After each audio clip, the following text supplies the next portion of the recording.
my slaves, Allah says, الَّذِينَ أَسْرَفُوا عَلَى أَنفُسِهِمْ. Which of the slaves?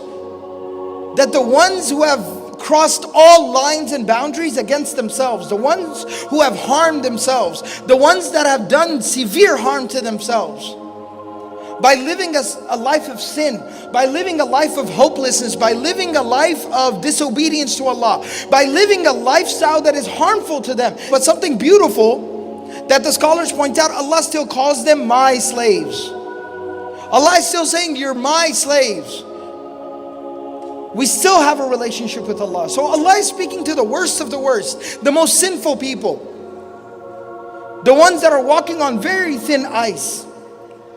Ya ibadi, O my slaves, alladhina asrafu ala anfusihim, the ones who have done severe harm to themselves. Allah gives them an instruction. He forbids something. La taqnatu min rahmatillah. La taqnatu min rahmatillah. Never ever in the slightest bit lose hope from the mercy of Allah subhanahu wa ta'ala.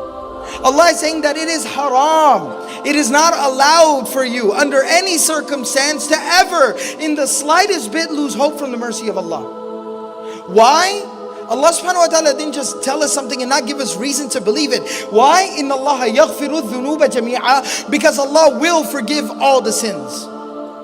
How is He capable of forgiving all the sins? Innahu huwal ghafurur rahim. Because He and only He, most definitely He is Al-Ghafur, constantly forgiving and constantly merciful. Nothing is beyond His capacity or beyond His reach. Allah will and can forgive anything. Allah subhanahu wa ta'ala is so merciful, so forgiving, so kind, so benevolent, that just in the Quran itself, in the book of Allah, Allah subhanahu wa ta'ala, when He talks about His ability to forgive, Allah subhanahu wa ta'ala mentions 3 different attributes for Himself in terms of forgiving that come from the same root.